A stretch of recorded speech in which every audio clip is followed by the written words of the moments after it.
ஒரு நாள் ஒரு நரி கிணற்றில் தவறி விழுந்துவிட்டது.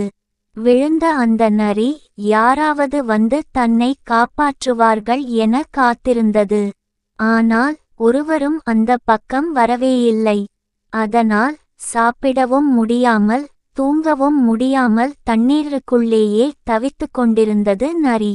10 நாட்கள் கடந்து போனது.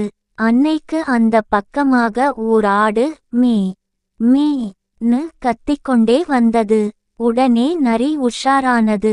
இந்த ஆட்டை வைத்து எப்படியாவது மேலே வந்துவிட வேண்டும் என்று நரி நினைத்து கொண்டது.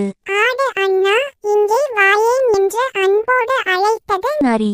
கிணற்றில் இருந்து வந்த குரலை கேட்டதும் ஆடு எட்டி பார்த்தது. என்று கேட்டது ஆடு. என்ன நரியாரே, தவறி விழுந்துட்டியா? சீ சீ, நானாவது விழுவதாவது? நான் வேணும்னு தான் கிணற்றுக்குள்ளே இறங்கினேன். இந்த கிணற்று தண்ணீர் ரொம்ப சுவையாக இருக்கு. நீ வேணும்னா இறங்கி வந்து குடிச்சு பாரேன் என்றது நரி. ஆடு கொஞ்சமும் யோசிக்கவில்லை. உடனே கிணற்றுக்குள் குதித்தது. நீர் சுவையா ஒன்னும் இல்லையே. உன்னை நம்பி வந்தேன் பாரு. இப்போ எப்படி வெளியில போறது என்று கேட்டது ஆடு. முதல்ல உன் மேலே ஏறி நான் வெளியே போறேன். அப்புறம் கையை நீட்டறேன். வெளியே வந்துடு என்றது நரி. ஆடும் ஒப்புக்கொண்டது. ஆடு மீது ஏறி நரி வெளியே வந்தது.